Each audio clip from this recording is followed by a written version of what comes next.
और इस बीच एक और बड़ी खबर आपको बता दें, बद्रीनाथ धाम दान मामले की हाई लेवल जांच शुरू हो गई। धामी सरकार ने बनाई है 3 सदस्यीय समिति, यानी 15 दिन में सौंपी होगी जांच रिपोर्ट। चढ़ावे की अनियमितताओं की जांच होगी। पारदर्शिता बढ़ाने के लिए जो सुधार है, जो जरूरी सुधारे वो किए जाएंगे। गढ़वाल आयुक्त करेंगे जांच। समिति की अगुवाई इस समय की जा रही है। बद्रीनाथ धाम दान मामले में हाई लेवल जांच लगातार जारी। धामी सरकार ने 3 सदस्यीय समिति बनाई।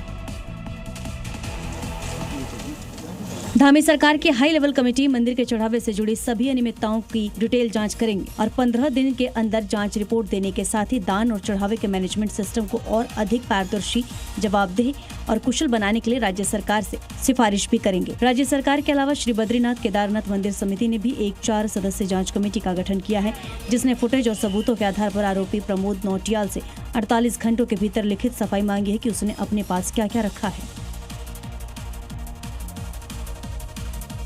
और अयोध्या राम मंदिर चढ़ावा चोरी में 22 जुलाई को फाइनल रिपोर्ट आने वाली है। और इसी बीच शपथ राय और अनिल मिश्रा का इस्तीफा भी हो चुका है, लेकिन विपक्ष इस पूरे मुद्दे को ठंडा नहीं होने दे रहा और लगातार योगी सरकार पर सवाल उठा रहा है। लेकिन एक बार फिर विपक्ष को योगी आदित्यनाथ ने करारा जवाब दिया है, क्योंकि कांग्रेस से लेकर आम आदमी पार्टी और समाजवादी पार्टी से लेकर सवाल उठा रहे हैं। एसआईटी जांच को छलावा और गिरफ्तारियों को सिर्फ छोटी मछलियां बता रहे हैं, तो कांग्रेस ने भी ट्रस्ट भंग कर नए ट्रस्ट की मांग कर दी है। विपक्ष के इन आरोपों और सुझावों पर योगी आदित्यनाथ ने करारा जवाब दे दिया है। सपा से लेकर कांग्रेस तक को उनका इतिहास बताते हुए उनकी बोलती बंद कर दी है। चढ़ावा चोरी पर योगी का संदेश साफ है, दूध का दूध और पानी का पानी होगा। और जब 22 जुलाई को एसआईटी अपनी फाइनल रिपोर्ट देगी तो हर वो दोषी शिकंजे में होगा जिसने राम भक्तों की आस्था के साथ खिलवाड़ किया है। वहीं राम मंदिर ट्रस्ट में बड़ा बदलाव हुआ है। कृष्ण मोहन को महामंत्री का कार्यभार दिया गया। जानकारी अभी हमने आपको दी। बैंक खातों के संचालन की नई व्यवस्था भी शुरू की गई है। 3 हस्ताक्षरों से बैंक के खाते चलेंगे। डॉक्टर अनिल मिश्र को जिम्मेदारी से फिलहाल हटा दिया गया है। तो ये नई व्यवस्था लागू की गई है। कृष्ण मोहन को महामंत्री का कार्यभार देने के बाद ये कुछ बदलाव है जो किए गए हैं। खातों के संचालन की जो नई व्यवस्था है वो स्थापित की गई है। एक और बड़ी खबर आपको बता दें, राम जन्मभूमि ट्रस्ट की बैठक में लंबे समय तक सक्रिय भूमिका निभाने वाले गोपाल राव अब ट्रस्ट की नई व्यवस्था का हिस्सा नहीं होंगे। पूर्व बैठकों की तस्वीरों में उनकी मौजूदगी सामने आई। अहम फैसलों और मंदिर के आयोजन में भी उनकी भूमिका अहम रही है।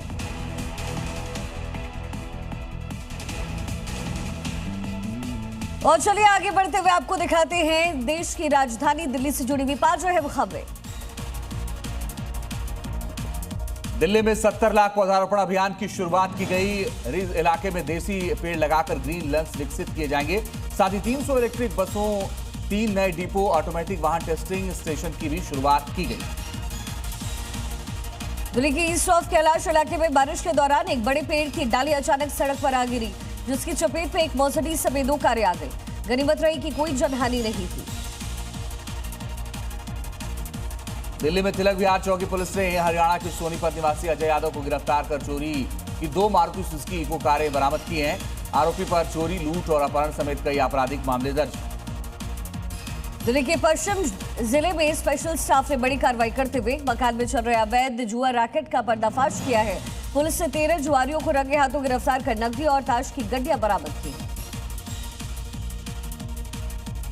दिल्ली में आयोजित भंडारे ने पर्यावरण संरक्षण की नई मिसाल पेश की जा रही है। नवचेतना वेलफेयर ऑर्गेनाइजेशन ने जारी वेस्ट अभियान के तहत प्लास्टिक थर्माकोल को पूरी हटाकर स्टील के बर्तनों का इस्तेमाल किया। साथ ही खाने की बर्बादी भी रोकी जा रही है। और बड़ी जानकारी मिल रही है, मुजफ्फरनगर में बदमाशों से मुठभेड़ हुई है। पुलिस और बदमाशों के बीच में मुठभेड़।